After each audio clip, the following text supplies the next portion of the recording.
The United States is another epicenter, I'm afraid. Cases greatly increasing. This is going to carry on increasing, especially as more testing is done, but it's going to carry on. Now, the BBC, and this is really upsetting. The BBC reported this morning that people in Queens, in New York, suburb of New York, died in the emergency department while waiting for a bed. This is just, we're talking about one of the world's great cities here, and already this tells me that the health facilities are simply not coping at the moment, and we know it's going to get worse. Doubled in the last 3 days. Cases doubled in the last 3 days. New York and New York State a bit of an epicenter, but Louisiana not too far behind, unfortunately. Increasing deaths in the US.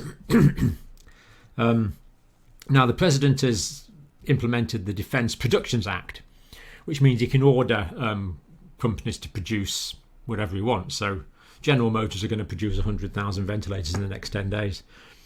And I'm sure in the next 10 days after that, they could probably produce 500,000. It's just that might be a little bit late. That's the only problem. And it's not just ventilators. This idea that it's just ventilators. A ventilator needs an intensive care nurse to work it. It needs the anaesthetists and the intensivists and the physicians. It needs all the syringe drivers. It needs the oxygen supply. You need a whole range of drugs. All this has to go with it. It's not just the ventilators, it's everything that goes with it. So New York, quite a bit of an epicenter there. Good to see some leadership seems to be coming from Andrew Cuomo, governor of New York, which is encouraging. Let's hope he can sort things out. Still a massive need for national coordination, of course, in the States. Quite distressing to see refrigerated trucks parked outside hospitals. The 3 weeks, it's estimated that the States are 3 weeks from the peak. So this means that cases and deaths could well be increasing in the United States over the next 3 weeks.